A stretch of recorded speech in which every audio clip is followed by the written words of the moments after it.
I'm loving it. অনেক ভালো লাগছে। তৃতীয়বার এলাম বিপিএলে। এর বাইরেও বাংলাদেশে ক্রিকেট কাভার করতে আমার ভালোই লাগে।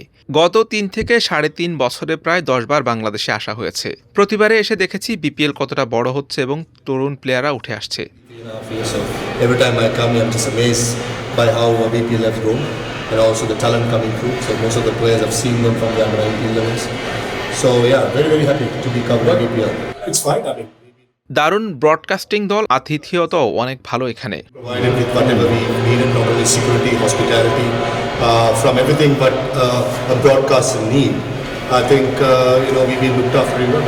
I think if I'm being really honest. এখন বেশি প্রতিদ্বন্দ্বিতা। গত আসরে বরিশাল এবং রংপুর দাপট দেখাচ্ছিল, পরে রংপুর হেরে গেল। এবার অনেক বেশি ভালো দল, অনেক দলে অনেক ভালো ক্রিকেটার রয়েছে। এবার সিলেট টাইটান্সের ভালো দল আছে, রাজশাহী ওয়ারিয়র্স, চট্টগ্রাম রয়্যালস, রংপুর রাইডার্সও অনেক শক্ত দল। I just feel the teams are the good players have been separated across the teams pretty much really well, and this is why the Select Times are looking strong, Rajshah Warriors are looking strong, Chattogram Royals are looking strong, as well as Rangpur Red, of course, are the strongest side. So I think it is much more competitive, if I may say. I think I'm right.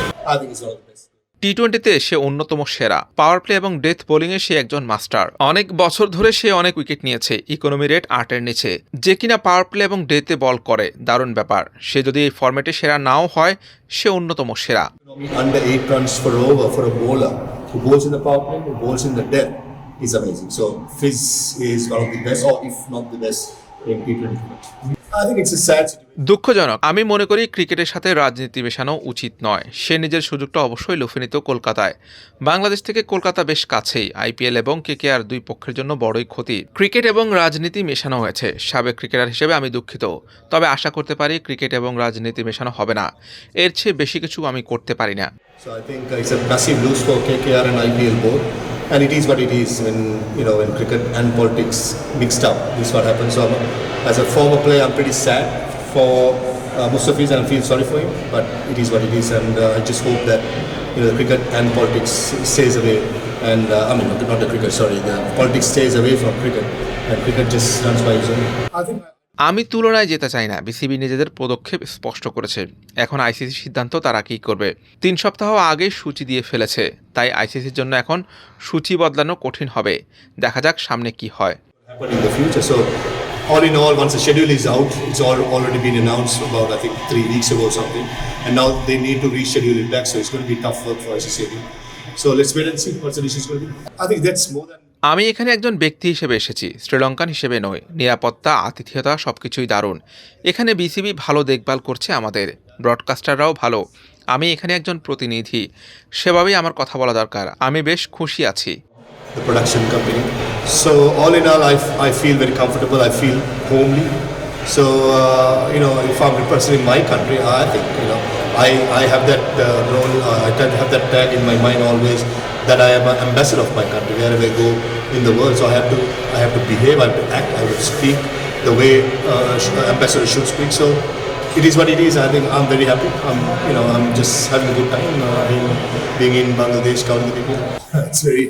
3 match কলকাতায় তাদের, সেখানে pitch ভালোই, মাঠ অত বড় নয় সেখানে। যদি শ্রীলঙ্কায় খেলা হয় ভেন্যুর উপর নির্ভর করবে।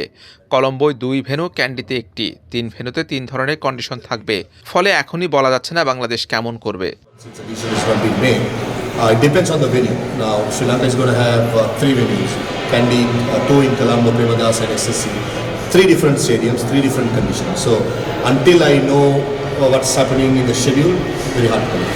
I think whether they. ভারতে খেলুক আর বাংলাদেশে খেলুক, বাংলাদেশ সবসময় অনেক ভালো দল। 7 জন বিশেষজ্ঞ ব্যাটার আছে তাদের, 3 স্পিনার, 4 পেসার, সাথে একজন পেস অলরাউন্ডার। রিশাদ মেহেদী হাসানরা ব্যাট করতে পারে, তাদেরকে অলরাউন্ডার বলা যায়। বাংলাদেশ দলে দারুণ ভারসাম্য রয়েছে। এই স্কোয়াড একসাথে অনেকদিন ধরে খেলছে। জাকের আলী অধিনায়ক ছিল এশিয়া কাপ এবং শারজাতে। নাজমুল হাসান শান্ত সুপার ফর্মে আছে। সাইফ হাসান ভালো করছে। নির্বাচক হিসেবে মাঝেমধ্যে কঠিন সিদ্ধান্ত নিতে হয়। এভাবেই দেখছি ব্যাপারটা। কাগজে কলমে তারা দুর্দান্ত দল। Captain the T20 side when Bangladesh beat Afghanistan in Sharjah. Why is he not there? Najmul Hassan Shanto. I mean, he's been in super form. He's unlucky not to be here. Saif Hassan is batting well. But sometimes as selectors, you need to make hard calls. So this is why I see. And looking at on paper, I think it's a fantastic squad. They got all bases covered. Where do I see? I think I certainly see them going through to the second round. আমি দেখছি বাংলাদেশ দ্বিতীয় রাউন্ডে যাবে, তাদের সব জায়গায় cover করা আছে, খেলছেও উপমহাদেশে। এ কারণে বাংলাদেশের পক্ষে বলা। আমি 3টি বিশ্বকাপ খেলেছি, বিশ্বকাপের শুরুটা জরুরি। প্রথম ম্যাচে কিভাবে শুরু করেন এটা অনেক জরুরি। বিপিএল শেষ করে বিশ্বকাপে গিয়ে কিভাবে তারা মানিয়ে নেয় এগুলোতে চ্যালেঞ্জ আছে। প্রথম ম্যাচ থেকে মোমেন্টাম জরুরি হবে। বাংলাদেশ এমন দল, তারা ভালো মোমেন্টাম পেয়ে গেলে তাদের হারানো কঠিন। আশা করি যদি তারা প্রথম ম্যাচে ভালো করে ফেলে তাহলে আপসেট ঘটানোর সামর্থ্য রয়েছে। The team probably will travel on the 24th or 26th. So and then they need to go and climatize to the country they are going because we are in the winter in Bangladesh. And depends on where they are going is another challenge. So all these things matters a lot.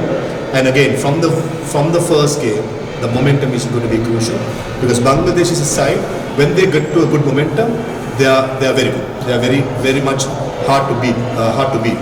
So I reckon if Bangladesh does well in the first game, they have a big chance of upsetting few big teams.